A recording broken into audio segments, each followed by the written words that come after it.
Darling. Hi friends, welcome to our channel picture talks review and darling, acted by Priyadarshi గారు.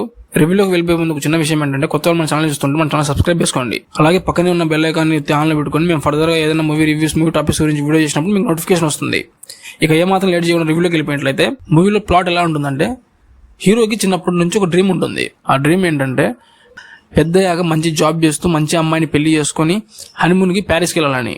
అలాంటి ఒక dream ఉంటుంది హీరోకి చిన్నప్పటి నుంచి. లక్కీలీ హీరోకి మంచి జాబ్ ఉంటుంది. అతను అనుకున్నట్టే మంచి అమ్మాయిని పెళ్లి చేసుకుంటాడు. కాకపోతే ఇక్కడ నుంచి అసలు స్టోరీ స్టార్ట్ అవుతుంది.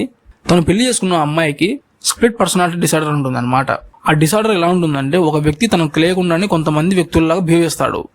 అలాంటి ఒక డిసార్డర్ ఆ అమ్మాయికి ఉంటుంది. ఆ అమ్మాయిని పెళ్లి చేసుకున్న తర్వాత హీరో లైఫ్ ఎలా ఉంది, తనకు ఎలా ఆ డిసార్డర్ వచ్చింది, ఆ స్ప్లిట్ పర్సనాలిటీ డిసార్డర్ హీరోయిన్ కి పోతుందా పోదా అనే బేసిక్ ప్లాట్ మీద బేస్ ఉంటుంది అనమాట మూవీ. ఇక మూవీ గురించి మాట్లాడినట్లయితే, comedy with drama backdrop ఉంటుంది కాబట్టి మూవీ చూసేటప్పుడు చాలా బాగుంటుంది. 2 hours 40 minutes రన్ టైమ్ తో ఉంటుంది movie. 2 hours 40 minutes run time తో ఉన్న ఈ మూవీలో movie starting 30 minutes and last ending 30 minutes మాత్రం కొంచెం లాగ్ అనిపిస్తాయి. మూవీ స్టార్టింగ్ అంటే అసలు ప్లాట్ చూపిస్తారు కాబట్టి కొంచెం లాగ్ అవుతుంది. మూవీ స్టార్టింగ్ అయితే ఓకే, ఎందుకంటే పెద్దగా లాగ్ అవ్వదు, మరీ స్లోగా అవుతుందనే ఫీలింగ్ రాదు. బట్ ఎండింగ్ మాత్రం చాలా డిఫికల్ట్ ఉంటుంది. అండ్ లాస్ట్ 30 minutes క్లైమాక్స్ ఏదైతే ఉందో అది నాకు చాలా డిసప్పాయింటింగ్ అనిపించింది. బేసిక్ గా ఇలాంటి సినిమాలు ఈ మధ్య కాలంలో రాలేదని చెప్పాలి. ఆ రేంజ్ లో ఉంటుంది. ప్లాట్ అయితే నాకు చాలా బాగా నచ్చింది. బట్ లాస్ట్ క్లైమాక్స్ మాత్రము ఇంకొంచెం బాగా తీసింటే బాగుంది అనిపించింది నాకైతే మాత్రము. ఎందుకు నాకు మూవీలో క్లైమాక్స్ డిసప్పాయింటింగ్ అనిపించింది అంటే, ఫస్ట్ నుంచి ప్లాట్ చాలా బాగుంటుంది మూవీలో. అండ్ ఇలాంటి మూవీస్ కి లాస్ట్ క్లైమాక్స్ అనేది చాలా ఇంపార్టెంట్. ఇలాంటి మంచి సినిమాకి అలాంటి క్లైమాక్స్ అయితే నేను ఎక్స్పెక్ట్ చేయలేదు.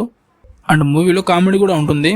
మరి పడి నవ్వుకునేంత కామెడీ సీన్స్ మూవీలో లేకపోయినా ఓవరాల్ గా మూవీ చూసుకుంటే మాత్రం చాలా బాగుంటుంది కామెడీ. అండ్ ఇంకొక ఇంపార్టెంట్ విషయం ఏంటంటే, మూవీలో సాంగ్స్ ఉంటాయి. ఆ సాంగ్స్ కూడా సో అనిపించాయి నాకైతే మాత్రము. మొత్తం మూవీలో నచ్చని విషయాల గురించి మాట్లాడుకున్నట్లయితే మనము, ఒకటి వచ్చేసి సాంగ్స్, రెండో విషయం ఏంటంటే క్లైమాక్స్. ఆ రెండు విషయాలు మినహాయించి మూవీ మాత్రం చాలా బాగుందని చెప్పాలి. 2 hours 40 minutes రన్ టైమ్ తో మూవీ ఉన్నప్పటికీ ఎక్కడ కూడా స్లోగా వెళ్తుంది, లాగ్ అవుతుంది అనే ఫీలింగ్ అయితే రాదు బేసిక్ గా, ఆ రెండు సీన్స్ తప్ప. అండ్ ఈ movie me friends and family కలిసి చూడొచ్చు అంటే డెఫినెట్ గా చూడొచ్చు. మూవీలో ఒక అడల్ట్ సీన్ గానీ బూత్ గానీ ఉండదు. ఫ్యామిలీస్ తో మూవీని చూసేటప్పుడు డెఫినెట్ గా ఎంజాయ్ చేస్తారు మీరు. అండ్ ఓవరాల్ గా ఒక మాటలో మూవీ గురించి చెప్పాలంటే, above average movie, one time watchable. Definite గా మీరు మూవీ చూసేటప్పుడు మూవీని ఎంజాయ్ చేస్తారు. అండ్ నేను ఈ మూవీకి ఇచ్చే రేటింగ్ ఏంటంటే 5 కి 2.5. ఒకవేళ మీరు కూడా మూవీ చూసింటే మూవీ రాందో కామెంట్ చేయండి. కొత్త మూవీ రివ్యూతో మళ్ళీ కలుద్దాం. అందరూ లవ్ యూ ఆల్, బాయ్. మీరు ఇంతవరకు మన వీడియో చూసినట్లయితే మన వీడియో క్లిక్ చేసి మీ ఫ్రెండ్స్ అండ్ ఫ్యామిలీ షేర్ చేసి మన ఛానల్ సబ్స్క్రైబ్ చేసుకోండి.